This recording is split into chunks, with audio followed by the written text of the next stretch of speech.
Français sur 7 est considéré comme pauvre parce que son niveau de vie est inférieur au seuil de pauvreté. Mais comment sont définis ces indicateurs? Niveau de vie? Seuil de pauvreté? En France, ces indicateurs économiques sont calculés par l'INSEE et sont utilisés dans le débat public. Pour calculer le niveau de vie, il faut d'abord déterminer le revenu disponible. Le revenu disponible, c'est ce que perçoit votre ménage.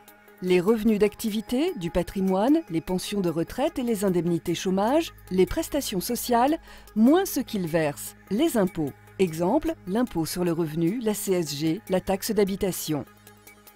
L'INSEE calcule le niveau de vie de chaque personne en rapportant le revenu disponible du ménage dans lequel il vit à la taille de ce ménage. Ensuite, dans l'échelle des niveaux de vie en France, on distingue le niveau de vie médian qui partage la population en deux. Une moitié vit avec plus et une moitié vit avec moins.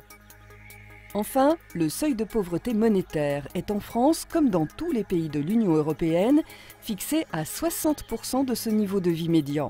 Une personne est considérée comme pauvre si son niveau de vie est inférieur à ce seuil de pauvreté. Comment calcule-t-on le seuil de pauvreté ? Pour calculer le seuil de pauvreté, l'INSEE détermine chaque année le niveau de vie d'un échantillon d'environ 60 000 ménages représentatifs de la population.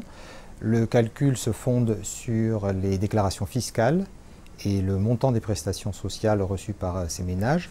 L'enquête, qui s'appelle l'enquête sur les revenus fiscaux et sociaux, permet de déterminer le niveau de vie médian, le seuil de pauvreté, le nombre de personnes pauvres. L'enquête permet aussi de décrire ces personnes en termes de sexe, d'âge, de diplôme, de profession.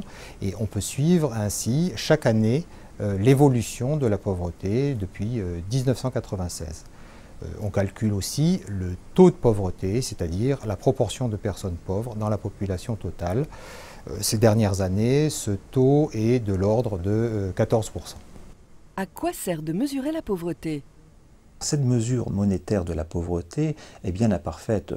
Je ne suis pas le premier à le souligner, mais en même temps elle est très utile et c'est la raison pour laquelle il faut l'adopter et pour pouvoir, par exemple, étudier les effets de la crise. Nous pouvons comparer, par exemple, la période que nous traversons actuellement par rapport à des périodes où le chômage était beaucoup plus bas. Cela permet de faire des comparaisons entre des groupes sociaux, des groupes d'âge. Par exemple, les jeunes sont-ils plus pauvres que les autres catégories? C'est le cas. Les personnes âgées également. Cela permet de faire des comparaisons entre les hommes et les femmes.